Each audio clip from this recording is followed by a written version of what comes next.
Raise your right hand. Do you swear or affirm the testimony you about to give is the truth so help you God? I do. Okay, please step up and have a seat. And just state your name for the record and spell your first and last name. Shawn, S-H-A-W-N, Hopkins, H-O-P-K-I-N-S. Go ahead, Pastor. Thank you. Sir, how are you? I'm here. Sir, do you work for the Oxford School District? I have been employed for the Oxford School District. I am currently on leave at this moment. Now, I'd like to direct your attention specifically to the fall of 2021. Were you working with Oxford School District at that point? Yes, I was. In what role? I was a counselor in Oxford High School. Okay. And tell us, please, what general duties are associated with that particular role? I managed a caseload of about 400 students. With that, I was in charge of scheduling for those students, preparing them for life after high school by helping them kind of look through different potential job opportunities, caring for social-emotional wellness for students, and being kind of just a general person who would be consistent throughout their time in high school working with them. Okay. You said you had a caseload of about 400 students? Yes. How many students went to Oxford High School at that particular time? There were approximately 1,800 students. Divided amongst 4 counselors, there were 1,600, and then approximately 200 in an early college program as well. So in November of 2021, approximately how long had you been employed with Oxford High School?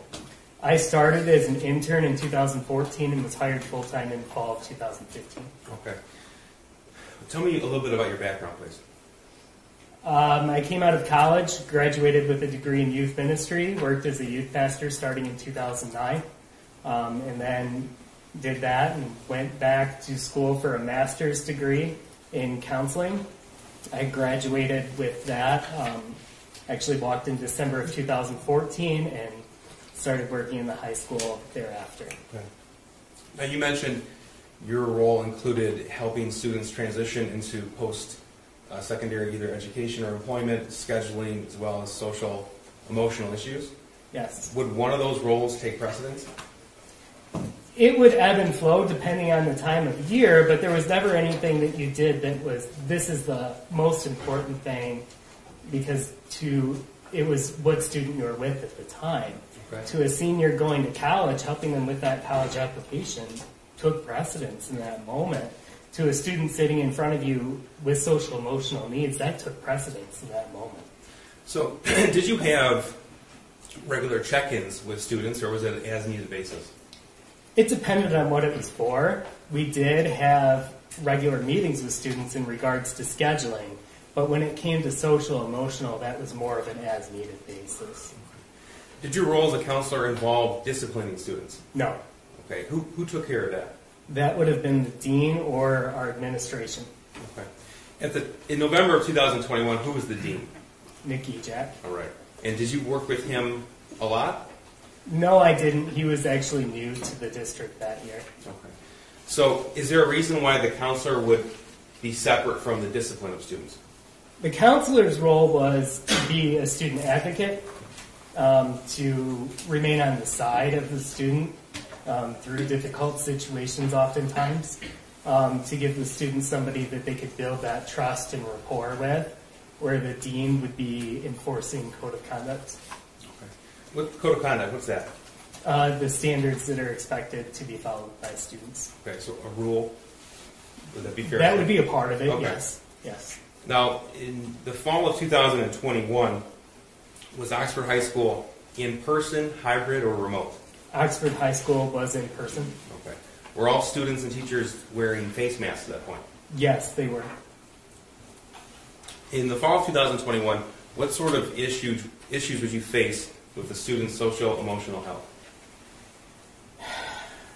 Social emotional health was definitely on our radar in the fall of 2021.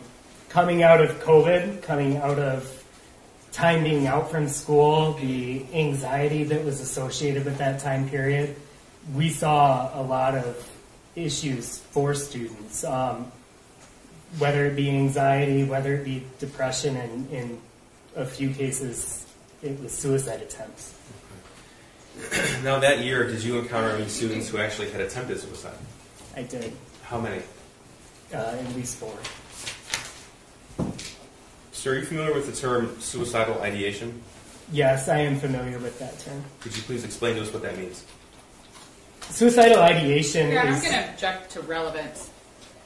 Judge, I believe this witness will testify that he indicated that the defendant's son was expressing signs of suicidal ideation that was expressed to the defendant. Well, that was his belief at the time, right? So I'm going to allow it. Thank you. What's suicidal ideation? Suicidal ideation is looking at themes, ideas, behaviors which could be associated with suicide. So when you take sadness, depression, anxiety, those on their own aren't necessarily suicidal. And when we look at them, we may see somebody who's not actively suicidal that may not be expressing a date or a plan or a method, but we see themes that, if left unchecked, could be associated with potentially becoming suicidal. Okay. Now, as your role as a counselor at Oxford High School, as you dealt with students who were expressing suicidal ideation separate from those who actually attempted suicide? Yes. Could you put a number on how many? Dozens. Now, you mentioned that there were 4 counselors for a school of around 1,700, 1,800 or so. How was it that each student was assigned to a counselor? Of the students who are not in the early college program, they were divided out alphabetically amongst their counselors. Was James Crumbley's son one of the students assigned to your caseload in November of 2021? Yes. Is James Crumbley in court today? Yes, he is. Could you please point to him and describe something he's wearing today? He is seated at this table wearing a suit coat with a blue tie. Your Honor, would the record reflect identification of the defendant? The record would reflect the in-court identification of the defendant, James Crumbley. Sir, when is the first time that you would have interacted with James Crumbley's son? The first time that I likely interacted with him would have been scheduling during his freshman year. Okay, so for context, November of 2021, he was a sophomore, is that right? That is correct. Okay, so this would have been August or September of 2020? No. When students are in 8th grade, they're scheduled at the middle school level. Okay. I may or may not have been in his classroom because it's divided out within their 8th grade classrooms. And we don't know the students at all at that point.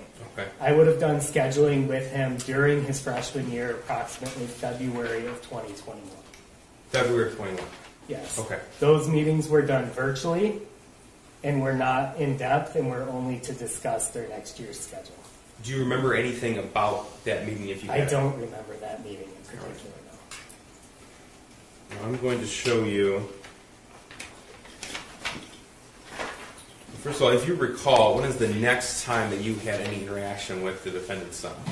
I don't recall this particular meeting, but I know that there was a phone call in spring of 2021 from a teacher to me, and then I called into the student's classroom to meet with the student. Okay. I do not remember that meeting. All right, I'm going to show you what's been admitted as Exhibit 198. This is an email, May 13, 2021, 1:46 in the afternoon. Without telling us that person's name, who was that person who sent you the email?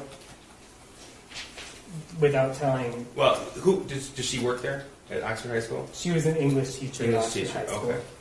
And the email is, "Hi, when you get a chance, can you call the defendant's son down and see how he's doing?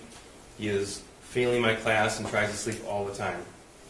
In class, thanks." That's Exhibit 198, May 13, 2021. You received this email? Yes, I did. Okay.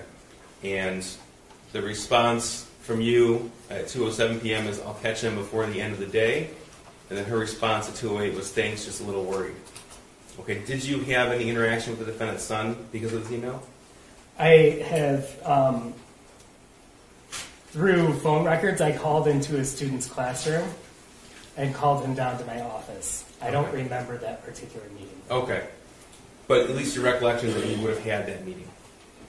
The evidence from everything suggests that I had that meeting. Sure, that's fair. Did you contact either James or Jennifer Crumbley then? I did not. Okay. And why or why not? It was a check-in, and it didn't raise to the level of concern where I would contact the parent. Now, as a counselor with Oxford High School, did you have a sort of method or protocol for when you determined when to contact a parent? There isn't a set, there isn't always a set level of when you do it, but when something becomes repeated or when something becomes more concerning, I am going to then involve a parent. Okay. Are grades available to parents on a district-wide basis? Yes, they are. They are available through a system called Power School, which is available online. Okay, and that's a system that a parent can log in daily if they would choose to. As often as they would like. Now, the next interaction you had with the defendant's son would be September 2021? I did not actually have an interaction with the defendant's son. I received information about the defendant's son. Okay, I'm showing you Exhibit 199.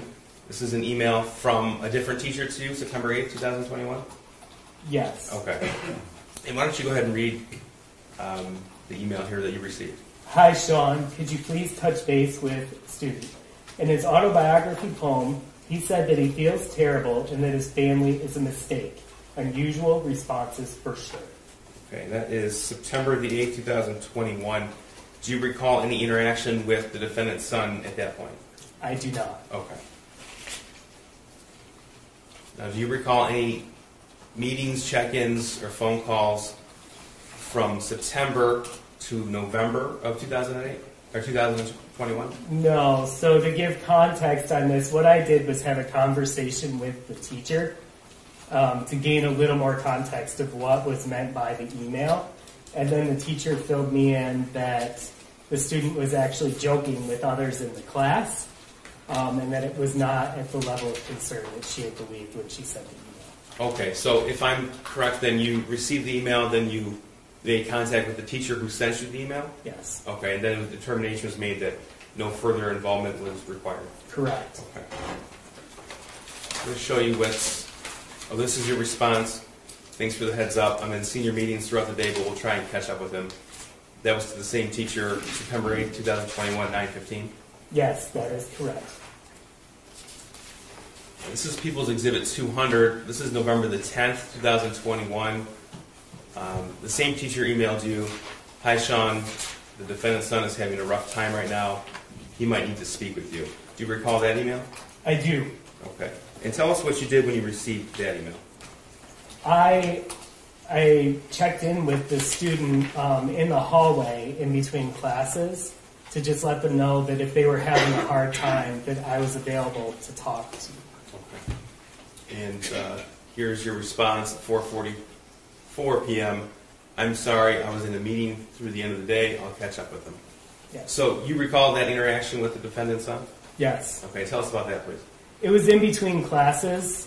I believe the morning after I had responded to this email, and I just spoke to him briefly in passing to let him know that if he needed to talk for any reason, that I would make myself available for him. Okay. Did you make a decision to contact a parent at that point? I did not. Okay. You did not contact a parent? I did not contact a parent. And tell us why, please. Because I wanted to gain any information from the student and allow the student the opportunity to talk. Being sad isn't unusual, but if I had no information other than the student is sad, it's not something I would call a parent over. Now, when's the next time you had any interaction with the defendant's son? November 29th. Right, I'm going to show you what's been as People's 201. This is an email from a teacher to Mr. Ejak and Ms. Fine, and you eventually were CC'd on this email? I was forwarded this email. Okay. Yes. And the email says, good morning, I had a student during first hour today, the defendant's son, who was on his phone looking at different bullets at the end of first hour today as I was walking around the room passing out their essays. I didn't get a chance to investigate it a bit further since it was the end of the hour. Now that he's on my radar, I'm also noticing some of his previous work that he's completed from earlier in the year leans a bit toward the violent side. I can bring down these things later today during my 5th hour prep if you would like them. And then it was forwarded to you at 9:34 a.m.? Yes, it was. Okay. And then your response was, thanks, Jacqueline, I'll be touching base with him as well. Yes. Okay, and tell us what happened with this, please. I ended up going down to Miss Vine's office, who was on the initial email. So who's Miss Vine? She was our restorative practices coordinator at that time. And she called the student down to her office to chat about the email that had been sent. Were you present for that meeting? I was present for that meeting. Okay, and tell us about that, please. The student came down towards the end of the second class of the day, and Ms. Fine led the meeting. I was there to be a support for the student in case it became a disciplinary issue, but it was very cordial. We say support for the student in case it became a disciplinary issue. That's not for you to discipline, correct? That is correct. I would be there just as somebody who's able to be a comfort to the student during a time where they may potentially be experiencing discipline. Now, at that point, was everybody wearing a COVID face mask? Yes, they were. And in fact, had you ever interacted with the defendant's son without a COVID face mask? No, I did not. So you said Ms. Fine led the meeting? I'm sorry, I interrupted you. Yes, Ms. Fine did lead the meeting. She had a conversation with the student about the email that was received, and led it in a way to see if the student would bring any information available based on what the email was received, where she asked him, were you looking at anything in class? Were you looking at, what teacher were you looking at this information in class, to see if he would acknowledge that it was Ms. Kadena who sent the email. He did. He was compliant during that meeting. And the conversation centered around how it was not school appropriate. The student understood, or at least stated he understood, and was returned to class. A phone call was then placed to the student's mom from Ms. Fine. Okay, and we heard that last week during the trial. That was from Ms. Fine to Jennifer Crumbley? That is correct. Okay, and was that a voicemail that was left? It was left as a voicemail, yes. Did the defendant's son indicate that he had received a gun for Christmas a few days before? No. So what happened next? In terms of that meeting, Yes. the meeting was over. He returned to class. How long was the meeting? 5 to 10 minutes. Now, in the realm of either discipline or your role as a counselor, what does it take to move from a check-in to a phone call home? It can be subjective. Oftentimes it would be if there's information we feel that is necessary for parents to know. Somewhere it's obvious is if you feel the student may be a threat to himself, or if there's any potential that could be a possibility. If you have concerning information that the student has shared. Or it could just be simply to confirm what a student has said is true. Okay. So that's a phone call home. What does it take to actually call the parents in for a meeting immediately? I would have to have a high level of concern that needed parental involvement. And when was the next time you had any interaction with the defendant's son? November 30th. Okay, so that would be Tuesday the next day? Yes. All right. So let's talk about the 30th. I'm going to show you People's Exhibit 202. This is an email on Tuesday, November 30th, 2021, 8:05 a.m. From a teacher to you, Ms. Fine. Good morning. I know Jackie emailed you guys yesterday with some concerns about the defendant's son in our first hour class. Today he's watching videos on his phone of a guy gunning down people. It looks like it's a movie scene and not security footage / a real event, but definitely still concerning when taking into account some of his other behaviors. Just wanted to keep you guys updated. Do you recall receiving that email? I do. Do you remember when you received it? It was sent at 8:05. I believe I saw it approximately 20 to 30 minutes later. Okay. And what was your reaction when you received this email? My initial reaction was frustration of a student that just had a conversation about school-appropriate behavior. And I wanted to make sure that I met with him. Okay. So this is Exhibit 203. This is from another teacher to you at 9:32 a.m. Again, Tuesday, November 30th. Here's the photo I took of his paper in case you need it, with a picture of a math assignment. Now, what happened in between the time you saw this email, it was sent at 8:05, to this email sent at 9:32? So I was on the phone with other parents at the time I received the first email. And when I was done with that phone call, at that time, Mr. Ejak actually was in my office as I was wrapping up the phone call. Okay. He had been presented with a picture of the math assignment from the math teacher and wanted to make sure I was involved in that This picture? conversation. I don't know exactly what it was. I know he was showing a picture on a cell phone. Okay. I would believe it was the initial one, but I do not know that for a fact. I never saw the cell phone. That's fair. So he wanted to involve me in a conversation with the student about the math assignment, and I wanted to talk to the student about the email that had been sent that morning. I do not know if he was on that email, Mr. Ejak was on that email about the watching the video or not. Okay. So we talked about the email from that morning. We're referring to this email regarding Yes. the video. Yes. Okay. So this is the information I had at the time that I was making a decision to meet with the student, and Mr. Ejak had the information that there was a math assignment with something on it. So at the time that you decided to meet with the defendant's son, you hadn't even seen this picture yet? That is correct. Okay. So Go ahead. When Mr. Ejak came and mentioned that there was something going on with the student, I made the decision that I was going to go to the math class and retrieve the student. It's less concerning oftentimes for a counselor to walk into a class than a dean, because I could be talking about 50 different things with the student. Okay. So it just isn't going to raise suspicion for others. So I went to the class and asked the student if he could come with me, and I grabbed the math assignment as part of it. So you grabbed the math assignment. So it was been admitted as Exhibit 128. Now this math assignment looks different than the one that was emailed to you. Did you receive an explanation as to why? I didn't know there was a difference initially because for the first 30 minutes, all I had was the actual physical copy. And that would be this in Exhibit 128? Yes. Okay. Yes. So as I was meeting with the student in the office, I had the email about what had been sent about watching videos, and I had the copy that is currently on the screen of the math assignment.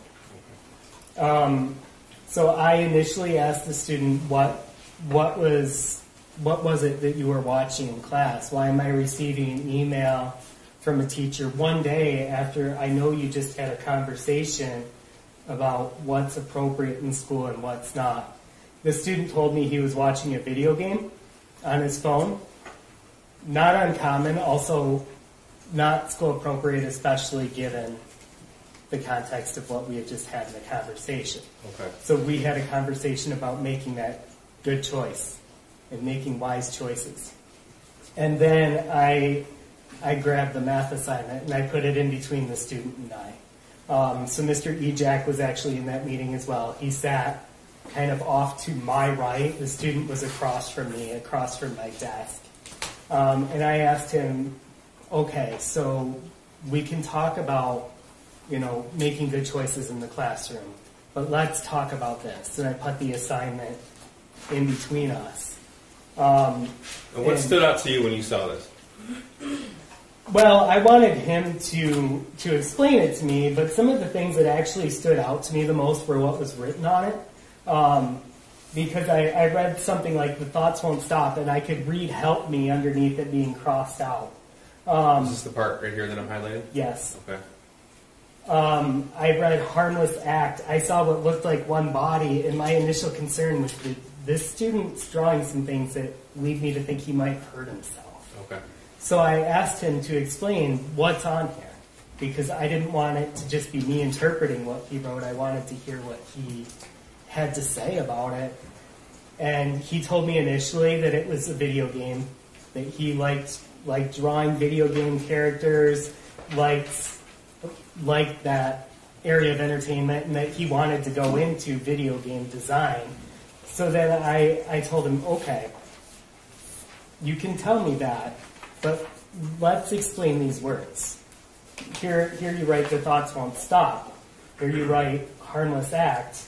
And here you write, I'd have to look at it, I think it was like my life is useless or something like that, where he crossed it out. This part that's highlighted right here? Yeah, and I said, that doesn't sound like a video game to me. So I take it then you didn't accept his explanation of the video game? Not in totality, no, because I wanted to gain more context. So did you make a decision at that point to do something? Well, as he continued talking, he then started talking about things that were going on in his life. What do you mean things that are going on? Well, he mentioned that school's been tough during COVID, that a family member had passed recently. A family dog had died. He said a friend moved away. And as he was talking, I just kept hearing all these themes of sadness. What was his demeanor like? Appropriately sad. It matched what he was saying. Okay. And so at that point, I told him, okay, this is a lot that you've got going on, and I want to make sure that we get you help. And so I told him, when I hear all of this, what I do is I'm going to call a parent. And I asked him, is there a parent you'd rather I call? He told me mom would probably be easier to get a hold of. So I called mom first and left a voicemail. This would have been approximately 20 to 25 minutes after the meeting started. Okay. So at this point, I just decided that it was enough that I wanted to involve a parent. All right. And you said you called mom first and left a voicemail. I did. Did you also call the defendant, James Crumbley? I did, and it was right after leaving a voicemail. I'm not entirely sure if he answered or not. I think he did, but it was almost like there was just air on the other end. Okay. So I wasn't able to leave a message or anything. Mom then called me back a few minutes later, and we talked for, I would guess, 5 or 6 minutes.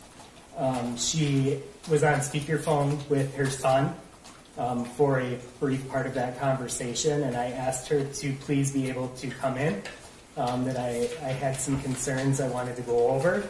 I texted her... Did you specify those concerns? Well, I texted her a picture of the math assignment, and by that time I also then received the email that I think you put up earlier of the math assignment. By this point in time, this was 9:32 a.m. that Ms. Morgan sent it. Was the defendant's son already in your office at that point? Yes. Okay. And then did you have a chance to look at this picture as well? I looked briefly at it, but I was already on the phone with Mom at that point. Okay, this is Exhibit 130. This is what we refer to as the original drawing. Okay. And you said you were on the phone with Jennifer Crumbley at that point? Yeah, so I emailed her then the original drawing as well. Okay, so you sent this to the student's mother? Yes. Okay. And did you have a chance to look at this? I did look at it. Most of it confirmed what I thought was under the scribble outs, and I also noticed some words were added. Okay. What words stood out to you? What do you mean? When you said words were added, what did you notice? On the one where he added words, I know he added like OHS rocks or we're all friends here, which I kind of took as just a 15-year-old writing things. It didn't. So you're referring to this Exhibit 128, some additional words? Yes, he added video game this is, OHS rocks. I think I Love My Life So Much was added. Okay. Things that were facetious. And that was after he was seen with this, is that correct? It was after he created this, Exhibit 130? Yes, it existed in its form as Exhibit 130 prior to the edits that I had seen on the paper. Now, at some point, did both James and Jennifer Crumbley come to your office? Yeah, so I ended up being on the phone with Mom for that 5 to 6 minutes. She stated she was going to try and get Dad to come to the office, and she was unable to. And so during that point, we had about 20 minutes where I was sort of just waiting. During that time, I showed the student the list of resources I was going to give to his parents. Tell me about that, please. It was about a 3-page list of just different mental health services in the area. On it, it gave contact information for them. It gave specialization areas for them. And it gave oftentimes insurance, if it was accepted, if they worked without insurance, anything that they would work with payment plans. Okay. So I wanted him to see what I would be providing his parents. Was the defendant's son with you from the point that you brought him out of class to the point that James and Jennifer Crumbley arrived at school? Yes. Okay. And approximately how long was that? It was approximately an hour and a half. So around, I want to say a little before 10, probably like 9:45, 9:50, I received another call from Mom stating that she was unable to get a hold of Dad and that she would be coming in. Okay. Now, if I told you that we saw surveillance video that indicated you welcomed them, both James and Jennifer, in your office at 10:40 a.m., does that sound right? Yeah, that sounds about right. Okay. Now, what was your expectations of what was to happen at the end of that meeting? My hope was that they were going to take him and either take him to get help or even just to take him to let's have a good day. Let's have a day where we just spend time with you, where we are with you. To take him out of school? Yeah. Did you believe that he could be left alone at that point? I didn't want him left alone. I didn't want to make that decision that he was okay to be left alone. So that's why I stayed with him for as long as I did, until I had parents there. Did you express to the student or his parents that you identified suicidal ideation? Yes, I said that the student, when I asked the student if he had a plan, if he was a threat to himself or others, the student said, his words were something to the effect of, I can see why this looks bad, I'm not going to do anything. So I had all this information, but the student was saying he wasn't going to be doing anything. So when the parents came in, I went over all of the things I had seen over my time with the student. That he expressed the sadness over a dog passing. He expressed that COVID has been hard, that a family member passed, that a friend left. He expressed an argument the night before with parents. Did he tell you details about the argument? No. Did he tell you that he received the gun a few days ago? No. Tell us about the meeting when James and Jennifer arrived. It was initially odd to me that they were both there because I wasn't expecting that. But not to the point where I asked anything about it, just it was unexpected. Both parents followed me back to my office. The student, that was the one time he was in there by himself, was when I went out to greet the parents and brought them back. The student and his dad sat across from me, and Mom sat in a chair kind of diagonal from me. And Mr. Ejak had left once we had confirmed parents were coming, and he returned for that portion of the meeting. So really, I felt like parents were confirming what I had said without giving additional information. Hang on, let me ask you about that. You say confirming without giving additional information. I want to make sure I understand what you mean by that. So first of all, you've had these kind of meetings with parents in the past? I have. Okay. When you say confirming, is that something that would typically happen in these meetings? It could, but oftentimes you may gain additional information. As you know, as a school employee, I had 90 minutes. Okay. He's 15 years old. So did James or Jennifer give you any additional information? No. Okay. So tell me what you did and what was said. So to start off the meeting, I asked Mom if she had received the phone call from the previous day and that those events were true. She said yes.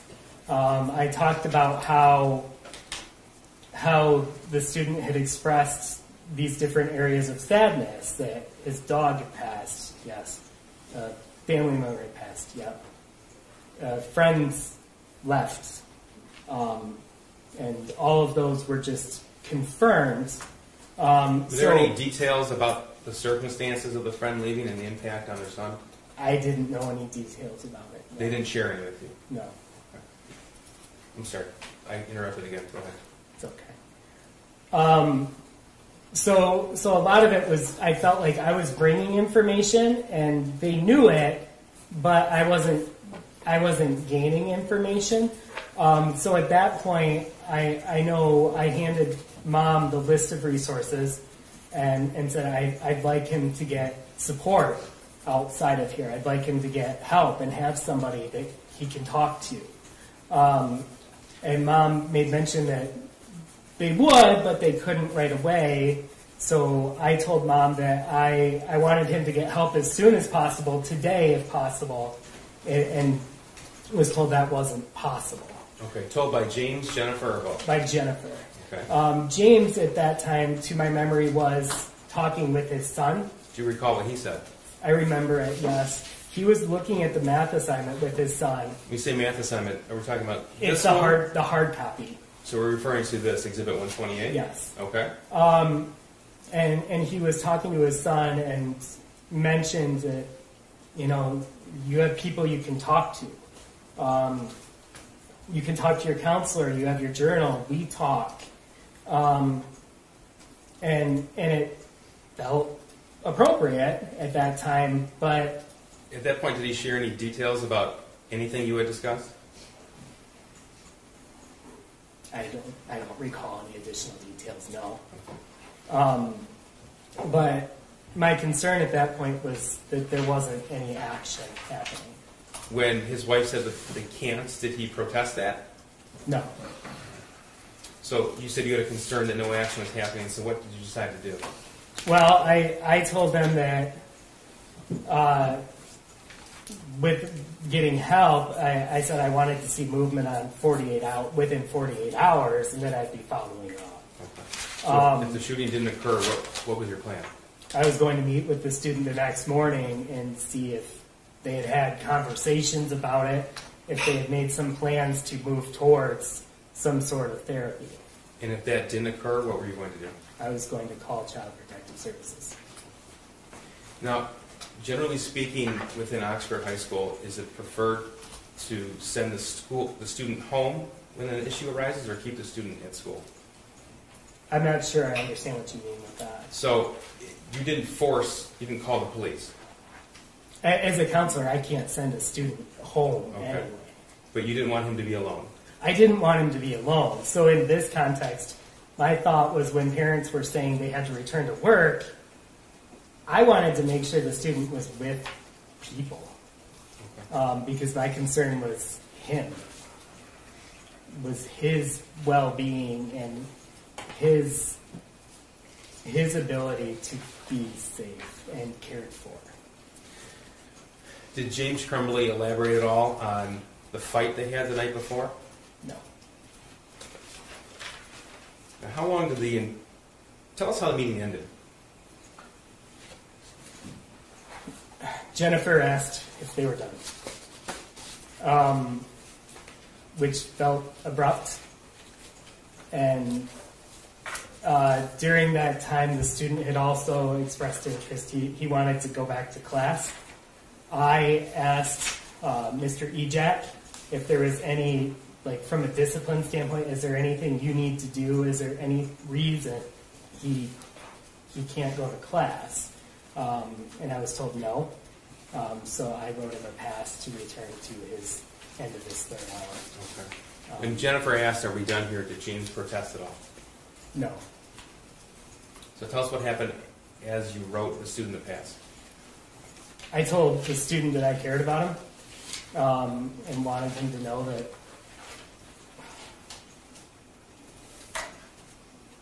I just wanted him to know that. Did either James or Jennifer say that to him? No. Mr. Hopkins, do you have any knowledge of firearms? Very limited. Would you know what this firearm depicts? What kind of firearm? A handgun. Is that the extent of your knowledge? Yeah. What about this bullet here? A bullet. Just a bullet? And neither James nor Jennifer said anything about the firearm or the bullet? No. Now, you indicated that you passed on a 3-page list of resources for mental health providers. I did. Okay. I'm going to show you a screenshot of 137 here. In James's hand, does this appear to be that list of resources? Objection. I would say that calls for speculation. I don't think Mr. Hopkins knows what's in Mr. Crumbley's hand. Do you know what's in his hand? I know that it's multiple pages of paper, and I handed him a stapled 3-page piece of paper. Okay. Did you see anything in Jennifer Crumbley's hands? I do not. Well, a phone. And something in her right hand, but I'm not sure. Maybe. I see a phone.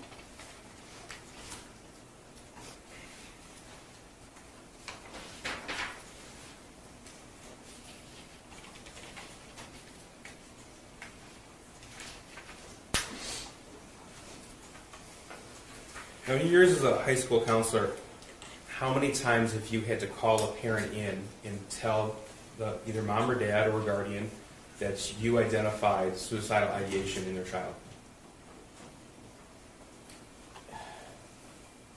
15 to 20, over a dozen. Okay.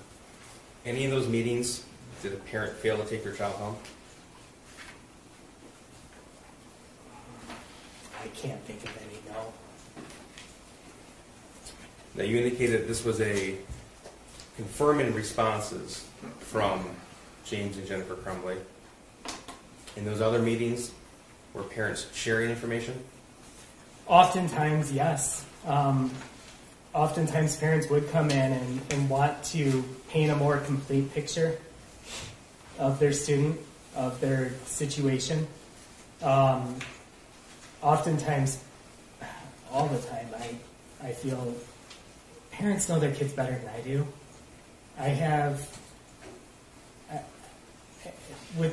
If all I ever did was meet with students, I might have 2 hours a year with each student. Do you rely upon the parent for that information? Absolutely. I have nothing further. Thank you, Judge. Yes, Your Honor. Thank you. Good morning, Mr. Hopkins. Good morning. I'm going to go back to your first interactions with Mr. Crumbley's son. I'm not going to use his name, so if for some reason the way that I'm referring to his son confuses you, just let me know. If we're using too many he's. Does that make sense? Okay, I will do that. Thank you. So your first interactions with Mr. Crumbley's son were in the fall of 2020. Well, fall of 2020. No, it would have been spring of 2021. Okay. So it would have been before the 2021 school year. Yes. And that was for planning his class schedule, is that correct? That would have been the main reason that we would have met with every freshman. And then I had that email that was displayed earlier from his English teacher. The May of 2021 email. Yes. And after that May of 2021 email, you didn't specifically recall having a meeting with Mr. Crumbley's son. I don't have memory of that meeting, no. In fact, you went back and reviewed your records and determined that there appears to have been a phone call. That you called him down to your office? I called into his class and called him down to my office. Okay. But you don't remember ever meeting with him? I don't remember the meeting. You did not contact Mr. Crumbley or his wife after that May of 2021 email? That is correct. So other than discussing Mr. Crumbley's son's class schedule with him and then maybe meeting with him in May of 2021 about that email. You don't recall any additional interactions with Mr. Crumbley's son before November 10th of 2021. That is correct. In September of 2021, you received another email from a teacher which was displayed. I believe it was Exhibit 199, which would be an email from a teacher talking about a poem. Am I understanding that correctly? Yes, that he had a class assignment of writing an autobiography poem. And he had said to that teacher he'd made some concerning statements in that poem.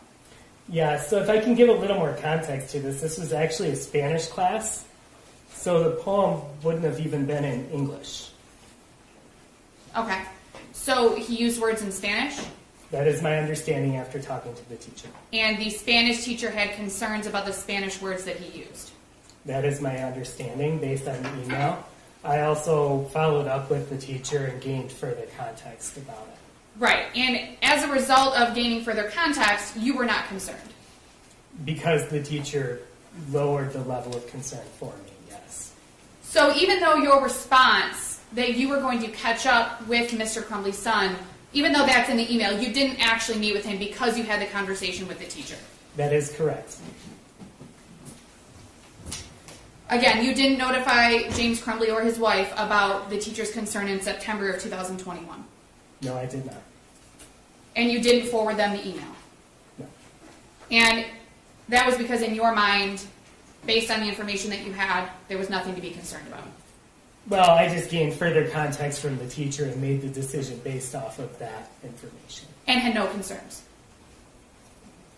I think that you're putting those words in to make it a little more extreme, but what I would say is I gained context and made a decision based off of that. And if you had been concerned, if you had had sufficient concern, you would have reached out to Mr. Crumbley or his wife? If it had raised the level of concern where I felt I needed to, I would have, yes. So then on November 10th of 2021, you received another email from a different teacher? From the same teacher. Oh, thank you for correcting me. It was the same teacher. She asked you to check in with Mr. Crumbley's son on November 10th. She said he might need to speak with you. And she said that she believed he was having a hard time? She said he's having a rough time right now. He might need to speak with you. The next day, you responded and indicated that you would check in with him. Later that evening, after the school day was over, I responded, I believe. So you obviously couldn't have met with him that day because the school day was over, correct? She sent the email at the end of the school day, and I responded approximately 2 hours after the end of the school day. So you couldn't have met with him that day because the school day was over. Is that fair?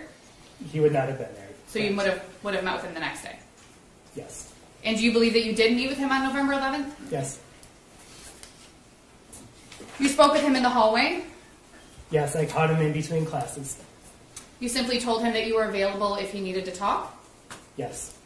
There was no further discussion with him at that time? No, because the way the email was written was that he might need to speak with you. So I just wanted to let him know that there was an opening if he wanted to speak with me. And having a rough time, like the teacher indicated in her email on November 10th, having a rough time isn't necessarily something that raises red flags. Is that fair? I didn't have any other context as to what was going on, and I just wanted to offer a chance for the student to speak if he needed to do so.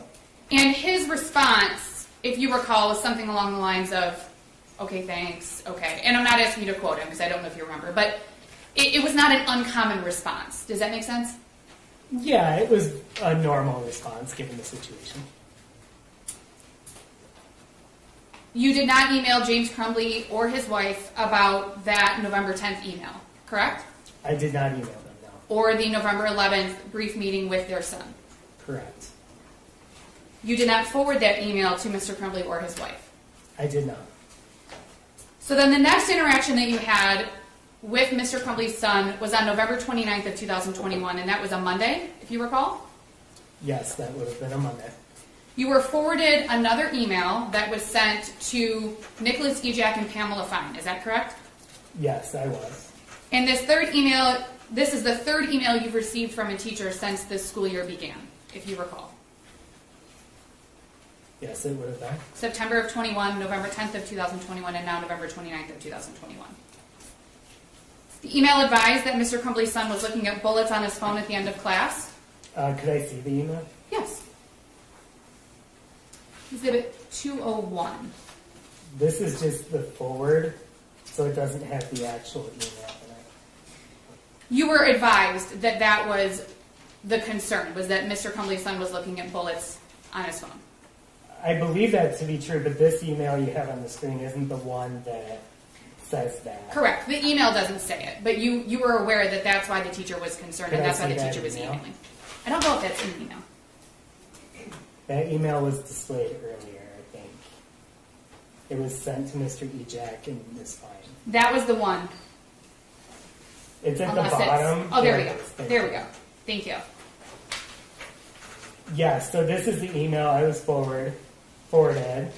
And it just was at the end of the hour. The teacher didn't get a chance to really find out what was going on, but it just glanced at it and had seen that. And I'll leave that up in case you need to look at it. Thank you. So you were aware that on November 29th of 2021, at the time you received this forwarded email, that Mr. Crumbley's son was looking at bullets on his phone in class. Yes, after reading this email, I was aware. At some point, well, let me go in order. Shortly after this email, you then met with Mr. Crumbley's son and Pamela Fine. Yes. And you met in your office or Miss Fine's office? It was in Ms. Fine's office. And you were there just as support, but Miss Fine did most of the talking. Is that fair? Yes, I would say that was fair. And Miss Fine talked to Mr. Crumbley's son about looking at bullets on his phone? She did. She actually asked him to describe why would a teacher be contacting me right now. And the student was forthcoming in what had happened in class. He was forthcoming. He was honest, to your knowledge, To right? our knowledge, he shared what we had in the email. He told you what class he was in looking at bullets. He said he was looking at bullets, and he even explained why he was looking at bullets, if you recall. He said that he and Mom had been at the shooting range over the weekend, and he was researching what they had done. And if you recall, Miss Fine acknowledged that what Mr. Crumbley's son was doing may not have been appropriate, but there really didn't seem a lot of concern. Would you agree with that? Well, the concern was that it wasn't appropriate, and that the concern was then expressed by placing a phone call home. So the concern was the appropriateness of the behavior in class. Yes. And at that point, a voicemail was left for Jennifer Crumbley. Yes. You said that, if you recall, Mr. Crumbley's son was understanding during the meeting. He didn't fight with you about it. He listened, and eventually he went back to class. Yes, I would agree with that. Later in the day, you received an email from the same teacher who expressed that some of Mr. Crumbley's son's prior work may have been a little violent. No, that was in the same email.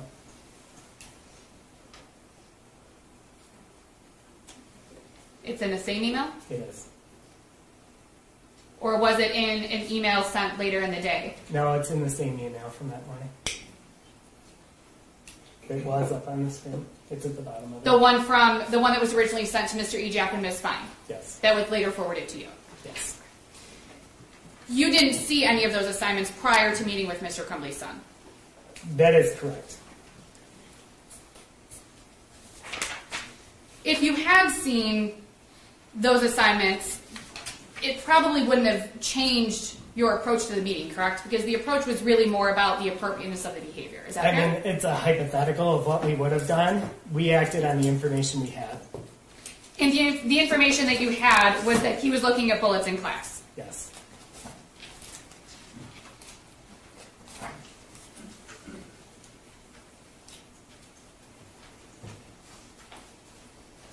And looking at bullets is not necessarily something that is in itself concerning to you, correct? I think you're kind of trying to put it in like a pigeonhole. We were trying to gain context of what was going on in the situation, because a student looking at something on their phone at the end of the hour is different than a student brazenly doing it throughout the entirety of the class. But our conversation was, is this school appropriate or not? And in fact, if you recall, your position was at the time, it wasn't necessarily concerning because he was honest about it. It seemed kind of a commonplace thing given the Oxford community and the gun culture in the Oxford community and things of that nature that you took into a factor. We took a lot of things into a factor, including the fact that we conversed of how it was not school appropriate, and that's why a phone call was placed home.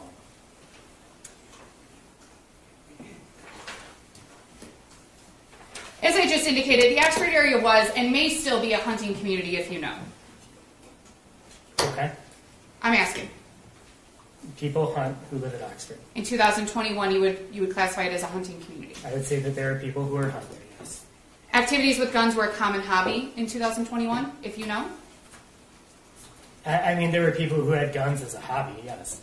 It was common for students to be interested in guns. I'm sure there are students who are interested in guns. And to go to the shooting range? Yes, students would go to the shooting range. So I'm just going to object to make sure that the witness is speaking with personal knowledge. It appears counsel is asking him to give general speculation. Well, if you know, if you know, you're not familiar with guns yourself, it sounds like. So just if you know. Okay. Students going to the shooting range isn't viewed as unusual or concerning in and of itself. Is that correct? I think that you've got to have context with all of these. Right, and I'm just asking, in and of itself, a student going to the gun range, the shooting range, is not concerning in and of itself. It depends on the context. Because the student weightlifting is not concerning in and of itself unless they're doing it inappropriately, right? So you're taking something that's a broad statement that can have a wide context. And on November 29th of 2021, Mr. Crumbley's son told you and Miss Fine that he'd gone to the shooting range with his mom the weekend before. Correct. That in itself is not concerning to you. He did it in a way that was appropriate.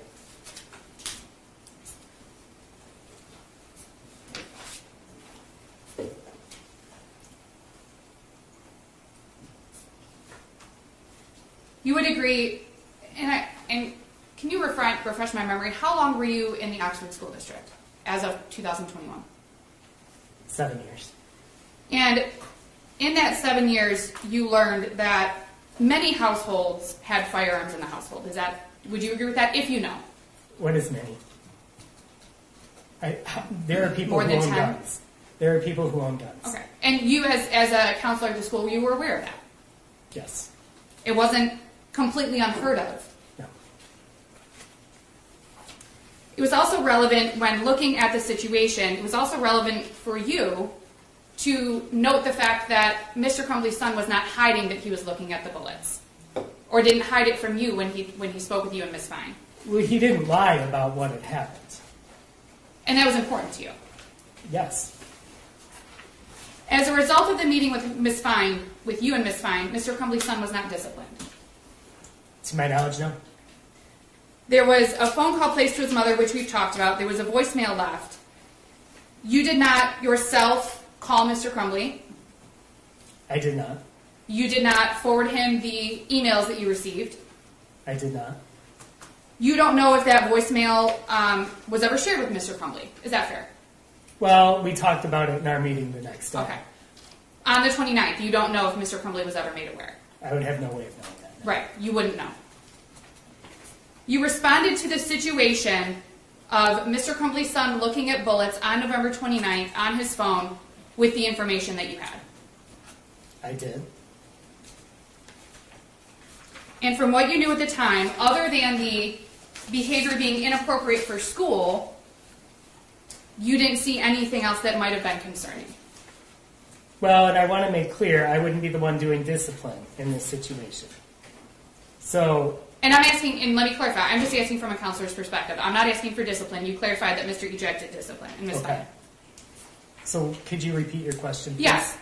As a counselor, on November 29th of 2021, you didn't see anything overly concerning about what we've just talked about with looking at bullets on the phone. That the focus was more that looking at bullets on his phone was inappropriate for school. So are you asking from a mental health standpoint, did I see anything concerning? Not really. I don't know that you're a mental health professional. I mean, you're a school counselor, and you do have some training and education in that. I'm not asking for you to go anywhere outside of your education and experience.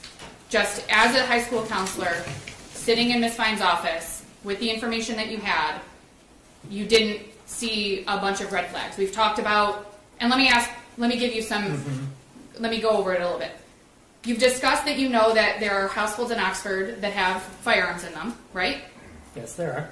You know that people in Oxford hunt. Some do, yes. You know that students are interested in guns. Some can be, yes. You know that students look at bullets. We had one student who did that in that situation, yes. You know that student, Mr. Crumbley's son, was honest about looking at the bullets when he was asked about it. To the extent of our knowledge, yes, he was. He told you that he'd gone to the shooting range with his mom. Yes. The weekend before. Yes. Those things were not concerning to you. Taking those things in a vacuum is why we called home. That's why Ms. Fine called home. And she said, we had this meeting, we told him it's not appropriate, he understands, no need to call back unless you have questions, right? I don't remember the exact voicemail that was left. The voicemail was not, we need you to come to school right now. To my memory, it was not, but again, I don't remember the exact voicemail that was left. On November 30th of 2021, you received another email. It's this one, Exhibit 202, which was from another teacher who was talking about Mr. Crumbley's son looking at a video of a guy gunning people down. Correct? Yes, so this teacher was a co-teacher in that same first hour class. From the day before? Yes. Okay. You reviewed that email on November 30th of 2021. I did. You made the decision to...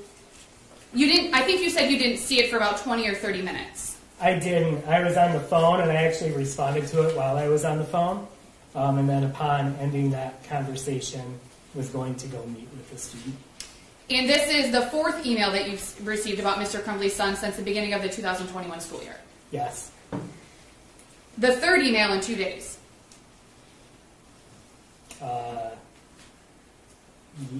Is it? You would have received I think it's the second in 2 days. the November 29th email about the bullets, and then do you recall receiving a follow-up email later that day? It was a confirmation of that. Okay. Yes. So this is the second one with additional information. Okay. The second one on a different issue. Is that Yes. fair? Okay. Yes. The teacher described the video as a movie scene, but not a real event.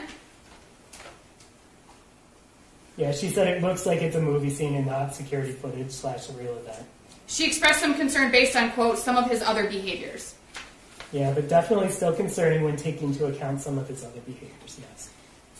You did not forward this email to Mr. Crumbley after you received it. Well, no, but over an hour later I called him into the school. Right. And you decided after receiving this email that you were going to meet with Mr. Crumbley's son. Yes. Approximately an hour after receiving this email, Mr. Ejak advised you of another report made by a teacher about Mr. Crumbley's son. Yes, as I was about to go and call down his son, Mr. Ejak actually came into my office with information about the math assignment. And that there were some concerning comments and markings on the math assignment. I didn't have any context about the math assignment. I just knew there was something about it. At that point, you hadn't seen it. You were just I going know. off of what you were being told. Is that fair? That is fair. Okay. So you went to Mr. Crumbley's son's classroom. I did. You called him out of class. I walked to his classroom. Yeah, when I called out, I meant like at his classroom. You went and got him. Yes. Okay. While you were there, you also obtained a copy of the worksheet that we've seen. I did. And that would have been what I call the modified worksheet. That would be the one that had the things scratched out and the words added that you identified and things like that. Yes. Okay. You and Mr. Crumbley's son went back to your office where Nicholas Ejak was waiting in your office, if you recall. Yes, that is correct.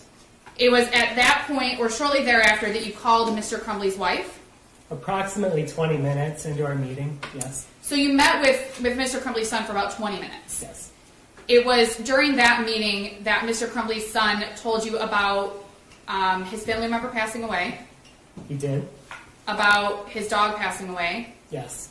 about his friend moving away, Yes. talked about COVID being hard on him. Yes. He had a hard time with virtual school, if you remember. He did say that, yes. And you asked about the drawings and the markings and the things on the assignment that you had in front of you. Yes, I asked him to clarify what was going on in the assignment, but I also talked about the email I had received, and I had also talked about in context of the conversation we had yesterday. Okay. So some of the meeting was about inappropriate behavior. Is that fair? It started off with a conversation about that because I didn't know what was on the phone. So I asked him what he was watching. Okay. And then we talked about, look, we just had a conversation yesterday about appropriate behavior in class. This feels like the same thing that we're dealing with here. And after we had talked about that for a few minutes, I brought the math sheet out and asked him to start explaining to me what was on there. And when the prosecutor was asking you questions, you said initially when you got that email around 8:30 when you saw the email from the teacher, initially you were frustrated. In fact, you used the word frustrated. I was frustrated. And it was kind of like, we just talked about this yesterday. Does that kind of explain what you were feeling at the time? Yes, I would say that it was, we just had a conversation about this. Why am I hearing about something similar again? So you talked a little bit about that, and then you talked about the homework, or the math assignment or the math paper that we saw, and you asked for some more context about what was on the paper.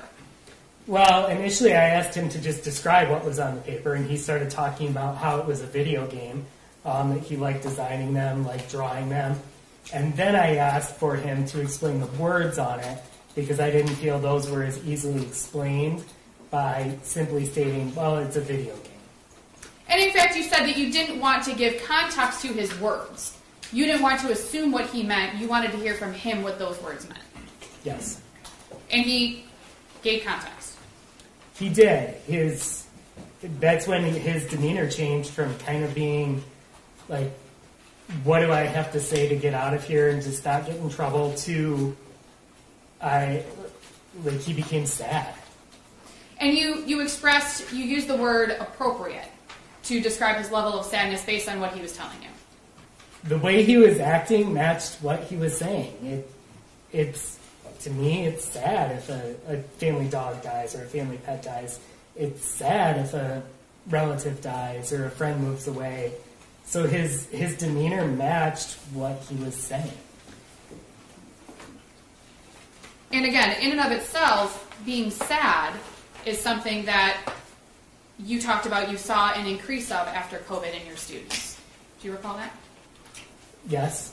And that was not, again, in and of itself. And I'm not asking you to, I'm not trying to trick you by asking these questions. I'm not trying to give meaning to something that isn't there. I'm asking you, based on the information that you had at the time, you felt that his sadness was an appropriate level of sadness, not overly concerning. We'll talk about it a little bit more, but the sadness itself was not necessarily overly concerning beyond wanting him to talk with someone. Appropriate and concerning are two different things. Okay. When I say appropriate, I mean it matched with what he was saying. Something can be an appropriate response, but also be heavily concerning, right? Like, I don't know a good example off the top of my head, but what I'm saying is his demeanor matched with what he was saying, but to me it was concerning, which is why I called parents. Right, exactly why you called parents. So if he had been sitting in front of you and talked about these losses and was kind of like, yeah, it's no big deal, it's not a big deal, that could also be concerning. It would be a different type of concern, Okay. yes. If he said, I lost the top to my pen and was crumbling in pieces and falling into a puddle of tears on your floor, that would be concerning, but for different reasons. It would be memorable and concerning, yes. So the losses that he experienced, you agree, I think we can all agree, were significant. I think when taken in totality, yeah. And he was showing you that he was sad. Yes. He was also expressing during this meeting that he had concerns about missing class, if you recall.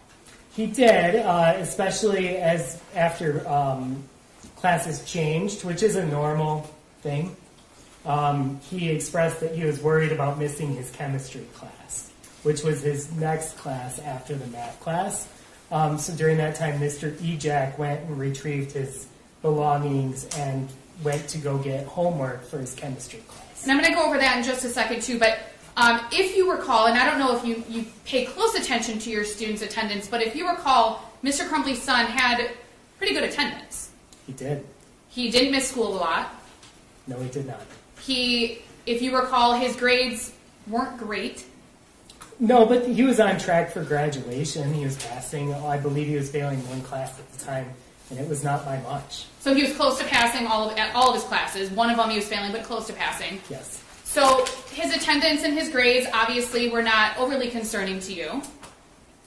I wouldn't say overly concerning, but a student who cares about class and wants to, he had expressed an argument the night before and wanted to go to class, had expressed, frustration of missing school during COVID and just that entirety. So it wasn't strange at that point to have a student not want to miss class. Right. That wasn't odd to you at all, given his history. Now, if he were somebody who missed school all the time and was failing all of his classes, he's like, I really want to be in school, I really want to do my homework, you might feel a little differently. Is that fair? I would say it was in line based with the information I had. Okay. And you said that after Mr. Crumbley's son expressed these concerns about missing class, that Mr. Ejak went to his first hour class to get the backpack? It would have been in his second hour class where his belongings were, yes. So he went. Mr. Ejak went to his second hour class to get his belongings and brought his belongings back to your office. Yes, this would have been after we had confirmed parents were coming, probably a little after 10 a.m. He, if you recall, began working on schoolwork, waiting for his parents to get there. That is my recollection, yes. Also, if you remember, while you were waiting for his parents, you also began watching some videos with him. Yep, so he had expressed different things he wanted to do after high school. And he had expressed wanting to go into video game design.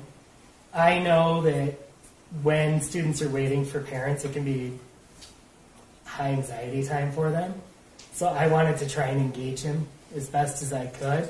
So we actually watched videos from the OTEC, the Technical Center campus, where they had programs that were centered around what he wanted to do. So we talked about what it would look like to do an application for them, because he was a sophomore and he would be able to apply for the next school year. And so I did that, one, to kind of just bridge that time that could be high anxiety, and two, if you have any inkling that a student may potentially be displaying any signs of suicide or suicidal ideation, getting a gauge of future plans is crucial. So I wanted to get that gauge as well. And he did that, and he picked out some videos to watch, is that fair? And you picked some out? Yeah. You also asked him during that time if he was a threat to himself or anyone else. I asked him that earlier. And that is part of your assessment of the situation, is that fair? Well, it was a question I felt needed to be asked based on what I had. And based on your education, your experience, and your training, you know that that's an important question to ask. In that situation, yes. And he basically said, I know this looks bad, but I'm not going to do anything. Yeah, it wasn't said as flippantly, but it was, he understood, like, I can see why this looks bad. I'm not going to do anything. Okay. So, although you had concerns, you also had the student in front of you reassuring you that he was not going to hurt himself or anyone else. Based on what he told me, yes.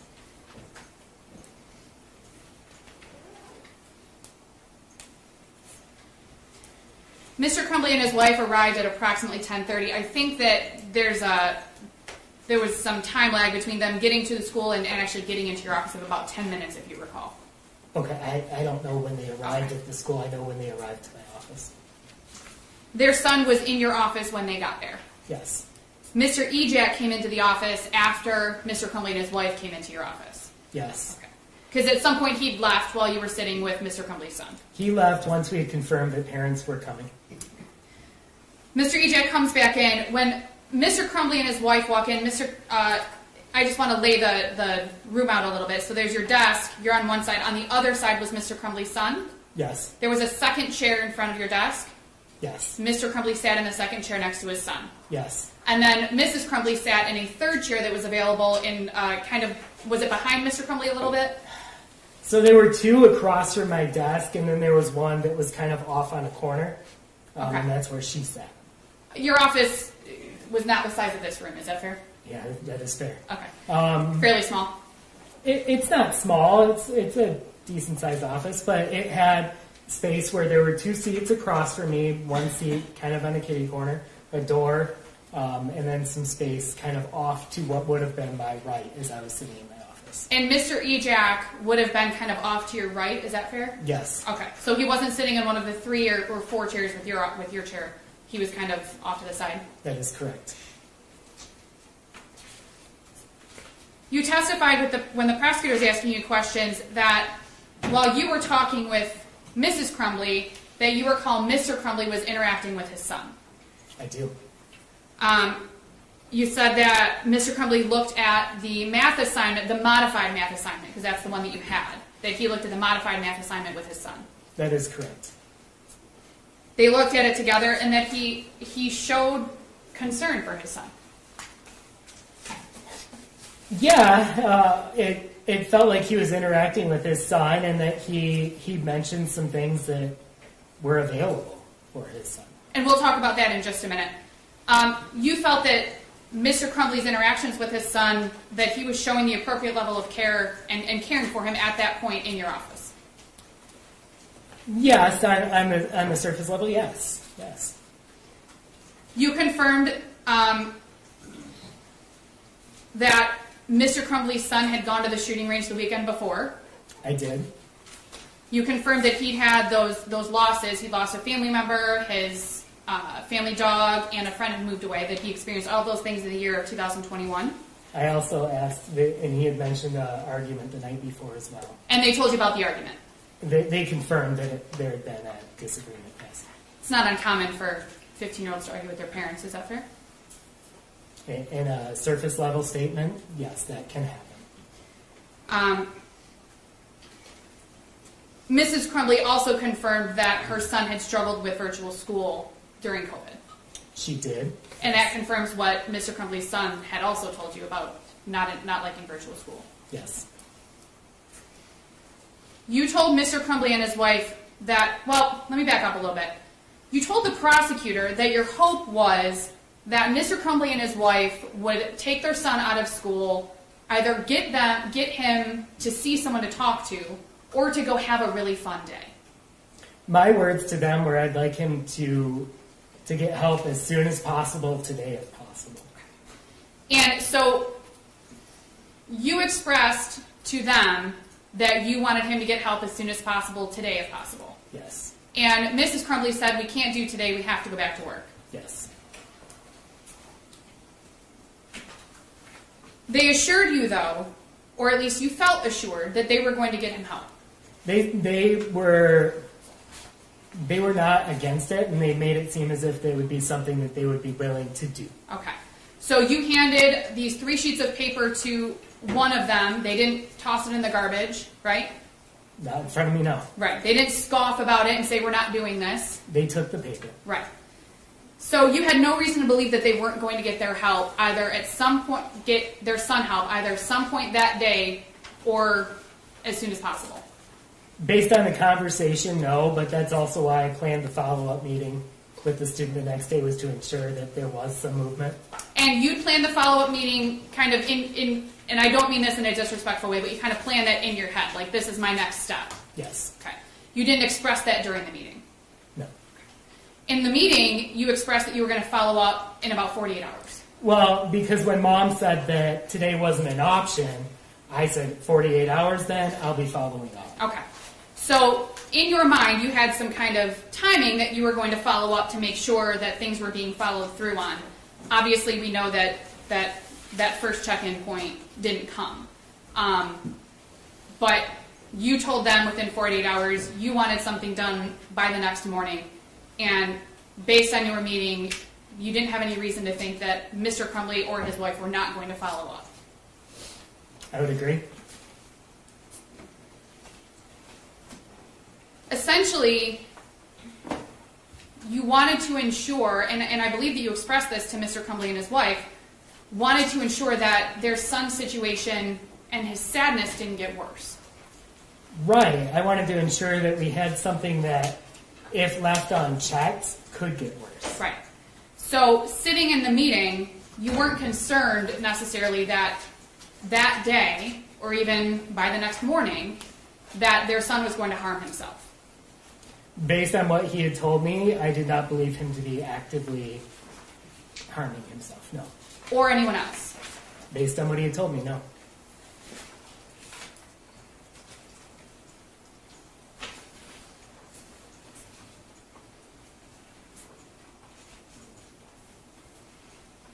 Mr. Crumbley's son expressed that he wanted to stay in school. He did. He wanted to stay in school for some of the reasons we've discussed. He didn't like virtual school. He wanted to make sure he could stay up with school. He didn't want to miss class. These are some of the reasons that he gave you. Yes, those were some of the reasons. He really just said that I struggled with virtual school. I want to make sure I'm staying on top of what I have to do. And that wasn't concerning to you, that he wanted to stay in school? No. Obviously, it's not concerning, right? In that situation, no. It's not, but given the context of what I was hoping, you take the kid's desires into consideration, but at the end of the day, you want a team making that decision. And if you recall, you had just had 2 virtual days of school, I think the week before. Yes, leading up to Thanksgiving, we did have days that were virtual. And we talked about this a little while ago. To your knowledge, if you recall, and if you don't, just please tell me, he'd only missed 1 day of school that school year. I know he had good attendance. I don't remember the exact days. With Mrs. Crumbley expressing that she and Mr. Crumbley had to return to work that day, and Mr. Crumbley's son expressing a desire to stay in school, you felt that it was okay for Mr. Crumbley's son to remain in school. I felt that I was not given full options at that point, because really what I was left trying to decide between was I have parents saying they have to return to work. I have a student that I don't want left alone. And so that's when I asked Mr. Ejak, is there anything from a discipline standpoint, is there any reason he can't stay in school? Is there anything you need to do? And then I made the decision, I made a judgment call based on what I had, is I didn't want a student potentially home alone. So based on the information that you had, you decided that it was okay for him to remain in school. I decided that that was the best decision I thought I could make on the information. Okay.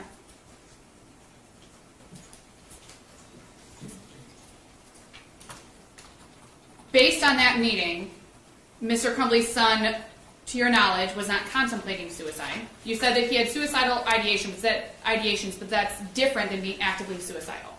It is. The student stated that he was not actively suicidal. You knew that he had been to the gun range with his mom the weekend prior. Yes. You knew at a minimum that he had access to a firearm the weekend before because he went to the gun range. I knew that he had been to a gun range and that he used a firearm at a gun range, yes. You did not ask him on November 30th of 2021 if he had access to a firearm. I did not. You had no reason to look into whether or not he had access to a firearm. Would you agree with that? Based on the information that you had.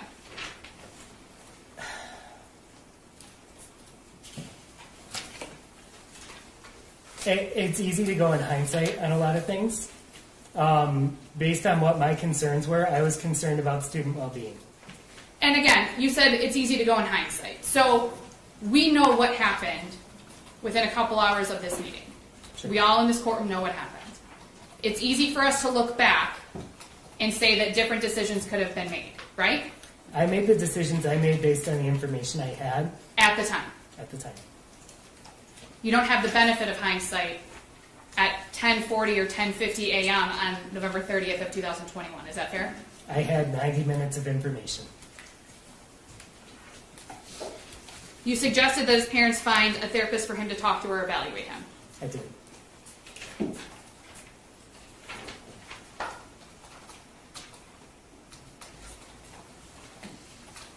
You have had experience with parents who have refused to provide mental health treatment to their child. Is that accurate? Do you recall that?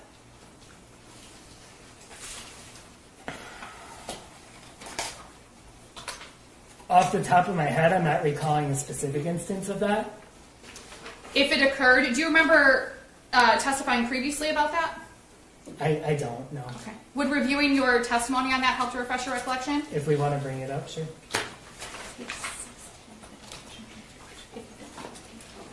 May I approach, Your Honor? Sure. Thank you.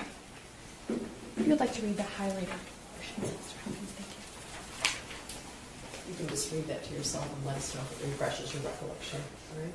Thank you, Your Honor.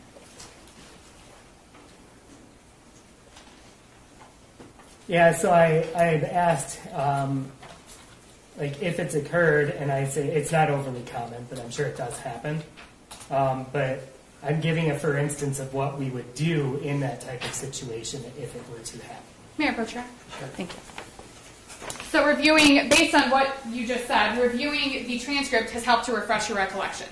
Well, what I'm stating in the transcript is in a situation where that could happen, that what we would do is involve CPS and make sure that the student is receiving ordinary care. In fact, the question was, You told the jury what CPS is. Child Protective Services would be involved if that situation were to occur. in fact, the question was, thank you, okay. Had you ever dealt with a kid at school who you felt needed psychiatric care and yet the parents didn't provide it in some fashion or another? Your answer was yes, that had occurred. And then I go on to explain what would happen in that type of situation. Right. You said it's not overly common. It does happen. If it did happen, this is what we would do. Correct? Correct. And I know I've asked this a couple of times, but you didn't have any reason to believe on November 30th of 2021 that James Crumbley or his wife were not going to follow through and obtain a therapist for their child to talk to. I didn't have enough time to know if that would happen or not. Given our context of our conversation, no, I didn't have reason to believe that at that time. If you recall, the meeting with Mr. Crumbley and his wife and their son concluded at approximately 10:50 in the morning. That sounds about right, yes. Their son left the room first, if you recall, and went back to class. Yes. The shooting began at approximately 12:51 p.m. that day. It did. After you heard that there was a shooter at the school, you did not immediately suspect that it was Mr. Crumbley's son, if you remember. I did not. In fact, you didn't suspect that it was Mr. Crumbley's son until you looked into his attendance after the shooting. Correct. This is also after Mr. Crumbley's son had already been arrested. Quite a bit after, yes. I'm going to talk about just a few things. Just go back to your direct testimony with the prosecutor.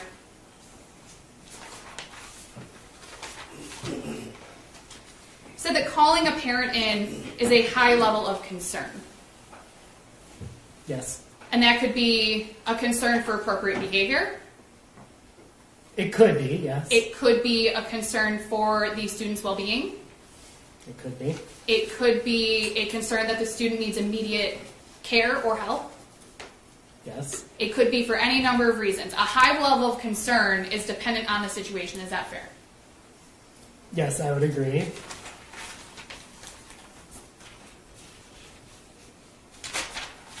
Your concern with going to Mr. Crumbley's son's class on November 30th of 2021 is you specifically mentioned that you went because it doesn't basically raise concern or red flags if a counselor goes down to get a student out of class. Yes, that is true. And I had very little information at that point as to what was going on. So I wanted to make sure to do it. And I knew that the dean wanted me involved in a conversation. So I knew that student support was at least a potential plan at that point. When you were discussing, you said that you told Mr. Crumbley's son while you were meeting with him before his parents got there, that you wanted his parents to get him help. Do you remember discussing that with the prosecution? I do. At that time, Mr. Crumbley's son didn't say, "Thank goodness, I've been begging my parents for help and they haven't given it to me." I'm not sure many students would. He didn't say, "I'm glad you're going to ask them because I've asked them and they didn't listen." He did not say that, no. He didn't say, I really need this and I'm really glad that you're doing this for me." He did not. He didn't say any of that. No, which also would not be, it's not uncommon for students to not have a big response to something like that. If he had said any of those things, obviously your reaction would be different when Mr. Crumbley and his wife got to the school. It would be different information that I did not have, yes.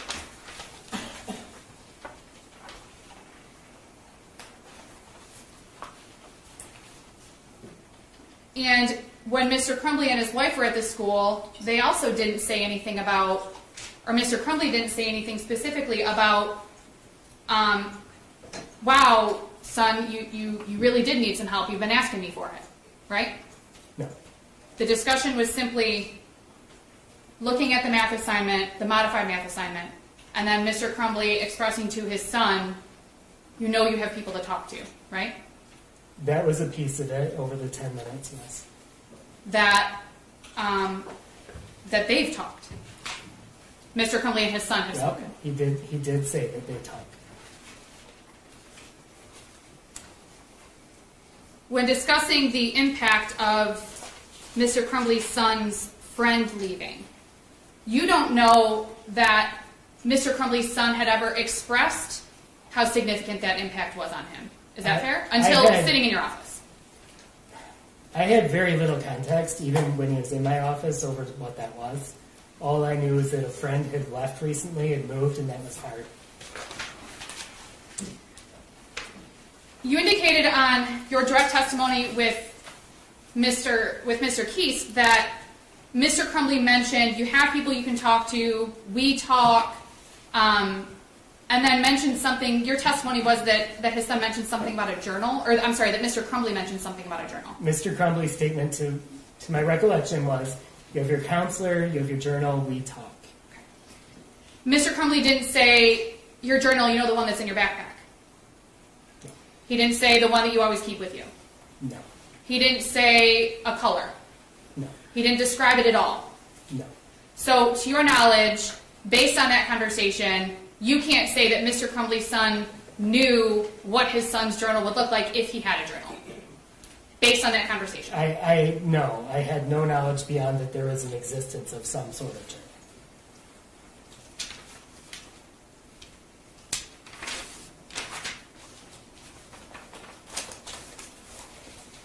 One moment, Your Honor. Sure.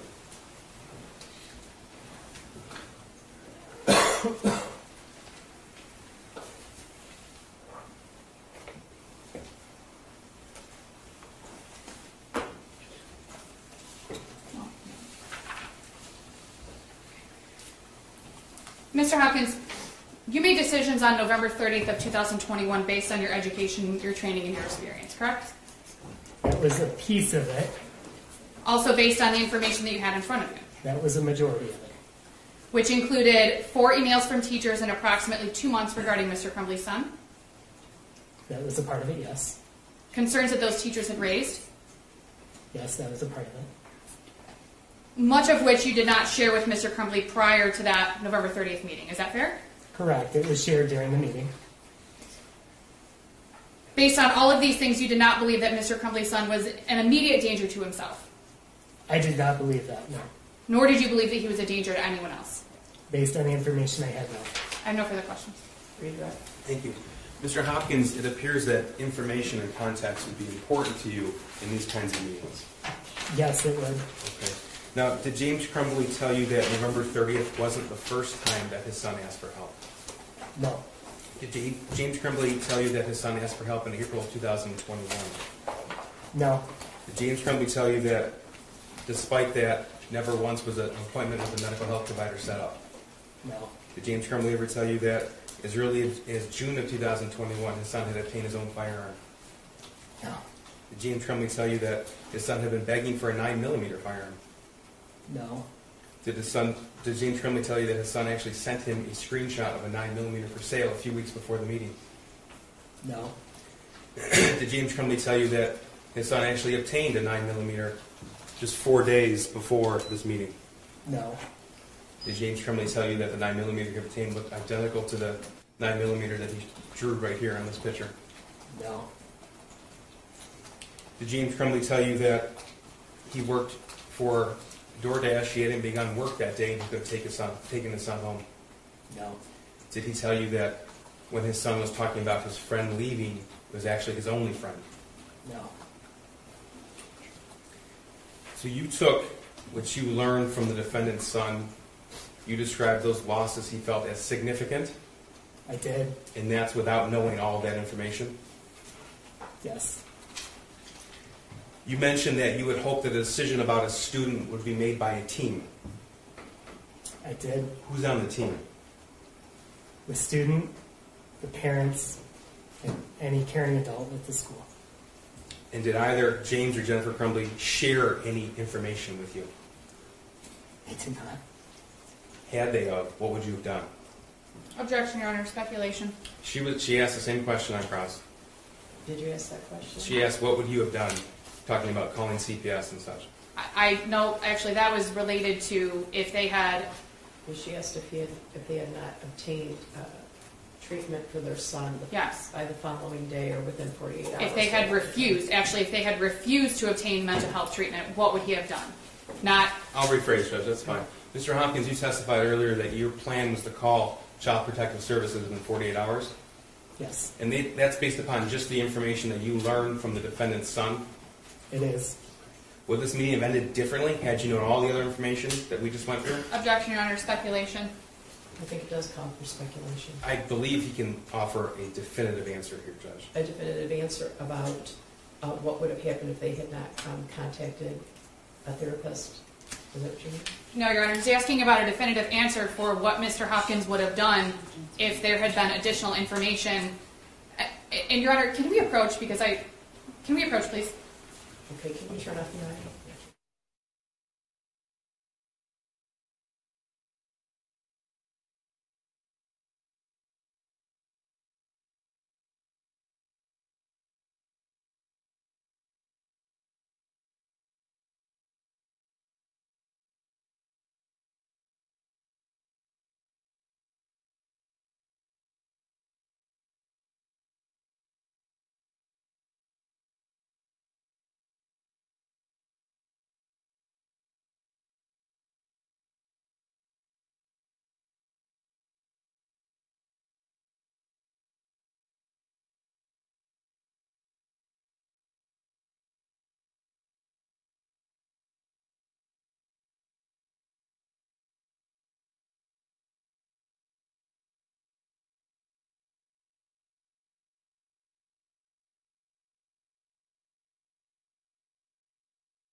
Thank you, Mr. Hopkins. You were asked on cross-examination that you didn't ask the shooter on November 30th if he had access to a gun. Do you remember that? I do. And your response was what? I did not. Okay, and did you have reason to ask him about that? At that time, I didn't feel I did. And you were asked about the shooter's recitation of what happened at the shooting range with his mother. Are you stating I asked that? No, you were asked that. Oh, by cross. Okay, so you learned on November the 29th and November the 30th that the defendant's son went to a shooting range with his mother that prior weekend. I did. Did James Crumbley tell you that the shooter actually shot his new gun? No. Thank you. I have nothing further. You can step down and you're excused. You guys need a break?